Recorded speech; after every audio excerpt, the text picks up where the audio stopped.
ನಮ್ಮ ಸರ್ಕಾರದ ಈ ಅವಧಿ ಮುಗಿಯುವುದರ ಒಳಗೆ ಮೇಕೆದಾಟು ಯೋಜನೆಯನ್ನು ನಾವು ಜಾರಿ ಮಾಡ್ತೀವಿ. ಮೇಕೆದಾಟು ವಿಚಾರದಲ್ಲಿ ಪಾದಯಾತ್ರೆ ಮಾಡಿರುವಂತಹ ಡಿ ಕೆ ಶಿವಕುಮಾರ್ ಅವರು ಹೇಳ್ತಿರೋ ಮಾತು, ಮೇಕೆದಾಟು ಯೋಜನೆ ಯಾವಾಗ ಅಂತ ಹೇಳಿದ್ರೆ ನಮ್ಮ ಟರ್ಮ್ ಮುಗೀತಲ್ರಪ್ಪ, 5 ವರ್ಷ ಅಂತ ಇದೆ. ಈ 5 ವರ್ಷ ಮುಗಿಯುವುದರ ಒಳಗೆ ಮೇಕೆದಾಟು ಯೋಜನೆ ನಾವು ಕಂಪ್ಲೀಟ್ ಮಾಡ್ತೀವಿ. ಇದಕ್ಕೆ ಪೂರಕವಾಗಿ ಎಚ್ ಡಿ ದೇವೇಗೌಡರು ಮೇಕೆದಾಟು ಯೋಜನೆಗೆ ಅನುಮತಿಯನ್ನು ಕೊಡಿಸಲಿ ಕೇಂದ್ರದಿಂದ ಅಂತ. ದೇವೇಗೌಡರು ಚೆನ್ನಾಗಿದ್ದಾರಲ್ಲ, ಈಗ ರಳಸೆ ಕಂಠಸ್ಥೆ ಇದ್ದಾರಲ್ಲ BJP ಜೊತೆಯಲ್ಲಿ. ಸೊ ಈಗ ದೇವೇಗೌಡರು ಏನು ಮಾಡಬೇಕು, ಪರ್ಮಿಷನ್ ಕೊಡಿಸ್ಬೇಕು. ಮೋದಿಯವರೊಂದಿಗೆ ಚೆನ್ನಾಗಿದ್ದಾರೆ, BJP ಜೊತೆ ಚೆನ್ನಾಗಿದ್ದಾರೆ, ಮೈತ್ರಿ ಮಾಡ್ಕೊಂಡಿದ್ದಾರೆ, ಸೀಟ್ ಹಂಚಿಕೆ ಬಗ್ಗೆ ಮಾತುಕತೆ ನಡೀತಾ ಇದೆ. ಹಾಗಾಗಿ ದೇವೇಗೌಡರು ಏನು ಮಾಡಬೇಕೀಗ ಅಂದರೆ ಮೇಕೆದಾಟು ಯೋಜನೆಗೆ ನರೇಂದ್ರ ಮೋದಿಯವರ ಬಳಿಯಲ್ಲಿ ಮಾತನಾಡಿ ಅನುಮತಿ ಕೊಡಿಸಬೇಕು ಅಂತ ಮೈಸೂರಲ್ಲಿ ಉಪಮುಖ್ಯಮಂತ್ರಿ ಡಿ ಕೆ ಶಿವಕುಮಾರ್ ಹೇಳಿಕೆ ಕೊಟ್ಟಿದ್ದಾರೆ, ಒತ್ತಾಯ ಕೂಡ ಮಾಡ್ತಾ ಇದ್ದಾರೆ. ದೇವೇಗೌಡರು ಮೇಕೆದಾಟು ವಿಚಾರದಲ್ಲಿ ಸರ್ಕಾರ ಕೆಲಸ ಮಾಡ್ತಾ ಇಲ್ಲ ಅಂತ ಮಾತಾಡ್ತಾರೆ ಅವರು. ನಮ್ಮ ನಡಿಗೆ ನೀರಿಗೋಸ್ಕರ ನಮ್ಮ ಅವಧಿ ಮುಗಿಯುವುದರ ಒಳಗೆ ಯೋಜನೆ ಜಾರಿ ಮಾಡ್ತೀವಿ. ತಮಿಳುನಾಡಿಗೆ ಎಷ್ಟು ನೀರು ಬೇಕೋ ಅಷ್ಟು ನೀರು ಕೊಡಲಿ, ಅದಕ್ಕೆ ನಾವು ಬದ್ಧರಾಗಿದ್ದೀವಿ. ಮಾಜಿ ಪ್ರಧಾನಿ ಎಚ್ ಡಿ ದೇವೇಗೌಡರು ಏನು ಮಾಡಬೇಕು ಅಂದರೆ, ಈಗ ಮೇಕೆದಾಟು ಯೋಜನೆ ಏನೂ ಆಗ್ತಿಲ್ಲ ಅಂತ ಹೇಳ್ತಿದ್ದಾರಲ್ಲ, ಅಂಥ ಇಂಟ್ರೆಸ್ಟು, ಅಂಥ ಆಸಕ್ತಿ, ಅಂಥ ಪ್ರೀತಿ ದೇವೇಗೌಡರಿಗೂ ಇದ್ದರೆ ಮಾತಾಡಲಿ, ಕೇಂದ್ರದ ಬಳಿಯಲ್ಲಿ ಮೋದಿಯವ್ರ ಬಳಿಯಲ್ಲಿ ಮಾತಾಡಲಿ, ಪರ್ಮಿಷನ್ ಕೊಡಿಸ್ಲಿ, ನಾವು ನಮ್ಮ ಅವಧಿ ಮುಗಿಯುವಷ್ಟರಲ್ಲಿ ಯೋಜನೆ ಕಂಪ್ಲೀಟ್ ಮಾಡಿಕೊಡ್ತೀವಿ ಅಂತೇಳಿ ಡಿ ಕೆ ಶಿವಕುಮಾರ್ ಮಾತಾಡಿದ್ದಾರೆ. ಆ ಮ್ಯಾನೇಜ್ಮೆಂಟ್ ಅಥಾರಿಟಿಯವರು ಒಂದು ದೊಡ್ಡ ಬದಲಾವಣೆಯನ್ನು ನಾವು ತಂದಿದ್ದೇವೆ. ಮಾನ್ಯ ಶ್ರೀ ದೇವೇಗೌಡರು ಅವರೊಂದು ಹೇಳಿಕೆಯನ್ನ ಕೊಟ್ಟಿದ್ದಾರೆ. ಕರ್ನಾಟಕ ಸರ್ಕಾರ ಮೇಕೆದಾಟು ವಿಚಾರದಲ್ಲಿ ಚಿಂತನೆ ಮಾಡ್ತಾ ಇಲ್ಲ ಅಂತೇಳಿ. ನಮ್ಮ ಹೆಜ್ಜೆ ವಾಕ್ ಫಾರ್ ವಾಟರ್. ಈ ನೀರಿಗೋಸ್ಕರ ನಮ್ಮ ನಡಿಗೆ ಎಷ್ಟೇ ತೊಂದರೆ ಕೊಟ್ಟರು, ಏನೇ ಕೇಸ್ ಹಾಕಿದ್ರು ನಾವು ಹೆದರದೆ ಹೆಜ್ಜೆ ಹಾಕು, ನೀರಿಗೋಸ್ಕರ ಹೆಜ್ಜೆ ಹಾಕು ಅಂತೇಳಿ ಇವತ್ತು ಸಂಗಮದ ಮೇಕೆದಾಟದಿಂದ ಬೆಂಗಳೂರಿಗರು ಹೋರಾಟ ಮಾಡ್ದು. ನಮ್ಮ ಹೋರಾಟ ನೋಡಿ ಬೊಮ್ಮಾಯಿನವರು 1,000 ಕೋಟಿ ಇಟ್ರು. ಏನಾಯ್ತು ಬೊಮ್ಮಾಯಿ ಸಾಹೇಬ್ರೆ, ಏನಾಯ್ತು? ಯಾಕೆ JDS ನಾಯಕರುಗಳು ಅದ್ರ ಬಗ್ಗೆ ಮಾತಾಡ್ತಾ ಇಲ್ಲ? ಈಗ ದೇವೇಗೌಡರು ಹೇಳ್ತಾ ಇದ್ದಾರೆ ನಾವೇನು ಮಾಡ್ತಾ ಇಲ್ಲ ಅಂತೇಳಿ. ಕೋರ್ಟ್ಗೆ ಹೋರಾಟಕ್ಕೆ ನಿಲ್ಲಿಸಿದ್ದೇವೆ.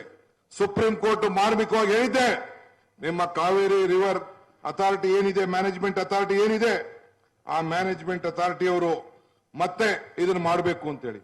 1ನೇ ತಾರೀಕು 12ನೇ ತಿಂಗಳು, 24ನೇ ತಾರೀಕು 2ನೇ ತಿಂಗಳು ಈಗಾಗಲೇ ಇನ್ಕ್ಲೂಡ್ ಆಗಿದೆ ಚರ್ಚೆಗೋಸ್ಕರ. ಈ DPR ಬಗ್ಗೆ ಚರ್ಚೆ ಆಗ್ತಾ ಇದೆ. ನಿಮ್ಗೆ ಹೇಳಲಿಕ್ಕೆ ನಾನು ಬಯಸ್ತಾ ಇದ್ದೇನೆ, ಕಾಂಗ್ರೆಸ್ ಸರ್ಕಾರ ನಮ್ಮ ಅವಧಿಯಲ್ಲಿ ಆ ಯೋಜನೆಯನ್ನ ಮಾಡೇ ತಿತ್ತೇವೆ ಅನ್ನೋ ಮಾತನ್ನ ಈ ಸಂದರ್ಭದಲ್ಲಿ ಹೇಳಲಿಕ್ಕೆ ನಾನು ಬಯಸ್ತಾ ಇದ್ದೇನೆ. ದೇವೇಗೌಡ್ರೆ, ನೀವು ಪ್ರಧಾನಮಂತ್ರಿಗಳು ಬಹಳ ಹತ್ತಿರ ಆಗಿದ್ದೀರಿ, ಬಹಳ ಸಂತೋಷ, ನಮ್ಗೇನು ಬೇಜಾರಿಲ್ಲ. ಪ್ರೈಮ್ ಮಿನಿಸ್ಟರ್ ಮಾತಾಡ್ಬಿಟ್ಟು ಅಥಾರಿಟಿ ಮುಂದೆ ಹೇಳಿ ಅದಕ್ಕೆ ಅನುಮತಿ ಕೊಡಿಸಬಹುದಲ್ಲ? ಯಾರು ನಿಮ್ಮನ್ನ ತಡೆದಿದ್ದಾರೆ? ಇವತ್ತು ಬಹಳ ಹತ್ತಿರವಾಗಿರುವಂತದ್ದವರು.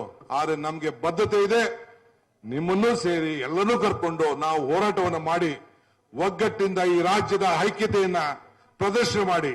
ಇವತ್ತು 26 ಜನ ಎಂಪಿಗಳು. ಯಾರು ಒಂದಿನ ಮಾತಾಡಿದ್ರ?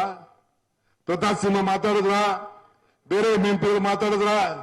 ಯಾರು ಧ್ವನಿ ಎತ್ತಕ್ಕಾಗ್ಲಿಲ್ಲ, ಹೋರಾಟ ಮಾಡಕ್ಕಾಗ್ಲಿಲ್ಲ. ಆದ್ರೆ ನಮ್ಮ ಬದ್ಧತೆ ಈ ರಾಜ್ಯದ ರೈತರನ್ನ ಬದುಕಿಸಬೇಕು ಅನ್ನೋ ದೃಷ್ಟಿಯಿಂದ. ಡೀಟೇಲ್ಸ್ ಕೊಡಕ್ಕೆ ಇದೀಗ ಪುನೀತ್, ಮೇಕೆದಾಟು ಯೋಜನೆ ವಿಚಾರದಲ್ಲಿ ದೇವೇಗೌಡರು ಮೋದಿ ಅವರಿಗೆ ಬಹಳ ಹತ್ತಿರ ಇದ್ದಾರೆ. ಅವರೇ ಯಾಕೆ ಹೇಳಿ ಅನುಮತಿ ಕೊಡಿಸಬಾರ್ದು, ಯೋಜನೆ ಕಂಪ್ಲೀಟ್ ಮಾಡೋ ಜವಾಬ್ದಾರಿ ನಮ್ಮದು, ಮಾಡ್ತೀವಿ ಅಂತ ಹೇಳ್ತಾ ಇದ್ದಾರೆ. ಸೊ JDS ನಾಯಕರು ಯಾರಾದರೂ ರಿಯಾಕ್ಟ್ ಮಾಡಿದ್ದಾರೆ ಇದಕ್ಕೆ? ನಮಗಂತ ಈಗ ಇವತ್ತು ಮೈಸೂರಿನ ಜಿಲ್ಲಾ ಪ್ರವಾಸ ಕೈಗೊಂಡಿರುವಂತಹ CM ಮತ್ತೆ DCM ಹೇಳಿದ್ದಾರೆ. ಇವತ್ತಿನ ಕಾರ್ಯಕ್ರಮದಲ್ಲೂ ಕೂಡ ಭಾಗಿಯಾಗಿರ್ತಕ್ಕಂಥ ಹಲವು ಕಾರ್ಯಕ್ರಮಗಳಲ್ಲಿ ಭಾಗಿಯಾಗುವ ಮುಖಾಂತರ ಈ ಒಂದು ಮೇಕೆದಾಟು ವಿಚಾರಕ್ಕೆ ಸಂಬಂಧಪಟ್ಟಂತೆ ಅಲ್ಲಿ ಭಾಷಣದಲ್ಲೂ ಕೂಡ ಈ ವಿಚಾರ ರೈತರಿಗೆ, ನಾವು ಅದನ್ನು ಕೂಡ ಮೈಸೂರು ಭಾಗದಲ್ಲಿ ಇರ್ತಕ್ಕಂಥ ರೈತರಿಗೆ ಕಾವೇರಿ ನೀರು ಬಹಳಷ್ಟು ಪ್ರಮುಖವಾದಂತದ್ದು. ಹೀಗಾಗಿ ಈ ಒಂದು ಮೇಕೆದಾಟು ವಿಚಾರಕ್ಕೆ ಸಂಬಂಧಪಟ್ಟಂತೆ ಆಗಾಗ ಮಾತನಾಡ್ತಕ್ಕಂಥ ಒಂದು ಕೆಲಸವನ್ನ ಮಾಡ್ತಾರೆ. ಅದ್ರ ಬದಲು ನಾವು ಮಾಡ್ತಾ ಇರತಕ್ಕಂಥ ಯೋಜನೆಗೆ ಅವರ ಸಹಕಾರ ಕೊಡ್ತಕ್ಕಂಥದ್ದು ಬಹಳ ಮುಖ್ಯ ಆಗಿರುತ್ತೆ. ಅದನ್ನ ಎಚ್ ಡಿ ದೇವೇಗೌಡರು ಪ್ರಧಾನಿಗಳಿಗೆ ಬಹಳಷ್ಟು ಹತ್ತಿರವಾಗಿದ್ದಾರೆ. ಇವರು ಕೂಡ ನಮ್ಗೆ ಅನುಮತಿ ಕೊಡಿಸ್ತಕ್ಕಂಥದ್ದು, ಅಂದ್ರೆ ಅವರಿಂದ ಸಹಕಾರವಾಗುವಂತಹ ನಿಟ್ಟಿನಲ್ಲಿ ಇವರು ನಮ್ಗೆ ಈ ಒಂದು ಮೇಕೆದಾಟು ಯೋಜನೆಗೆ ಏನು ನಮ್ಮ ಅವಧಿ ಮುಗಿಯುವಷ್ಟರಲ್ಲಿ ನಾವು ಈ ಒಂದು ಯೋಜನೆಯನ್ನ ಕಂಪ್ಲೀಟ್ ಮಾಡ್ತಕ್ಕಂಥ ಒಂದು ನಿರೀಕ್ಷೆಯನ್ನು ಇಟ್ಕೊಂಡಿದ್ದೀವಿ. ಇದಕ್ಕೆ ಅವರ ಸಹಕಾರ ನೀಡಿದಂತಹ ಸಂದರ್ಭದಲ್ಲಿ ಸಾಕಷ್ಟು ಕೆಲಸ ಆಗುತ್ತೆ. ಜೊತೆಗೆ ಇಲ್ಲಿನ ಸಂಸದರು ಬಹಳಷ್ಟು ಬೇರೆ ಬೇರೆ ವಿಚಾರಕ್ಕೆ ಸಂಬಂಧಪಟ್ಟಂತೆ ಮಾತನಾಡ್ತಾರೆ. ರೈತರ ಪರವಾಗಿ ಮಾತಾಡ್ತಕ್ಕಂಥದ್ದು, ಮೇಕೆದಾಟಿಗೆ ಸಂಬಂಧಪಟ್ಟಂತೆ ಮಾತನಾಡ್ತಕ್ಕಂಥ ಒಂದು ಕೆಲಸವನ್ನ ಮಾಡಲ್ಲ, ಬರೀ ವಿರೋಧವನ್ನು ಮಾಡತಕ್ಕಂಥದ್ದನ್ನೇ ಮಾತನಾಡ್ತಾರೆ ಅನ್ನೋ ಒಂದು ವಿಚಾರವನ್ನು ಮಾತನಾಡೋ ಮುಖಾಂತರ ಪರೋಕ್ಷವಾಗಿ ಮತ್ತೆ JDS ಮತ್ತೆ BJP ನಾಯಕರ ನಡೆಗೆ ಒಂದು ರೀತಿ ಇಲ್ಲಿ ಕಿಡಿಕಾರುವಂತಹ ಒಂದು ಕೆಲಸವನ್ನು ಕೂಡ ಡಿ ಕೆ ಶಿವಕುಮಾರ್ ಅವರು ಮಾಡಿರ್ತಕ್ಕಂಥದ್ದು. Thank you Puneeth.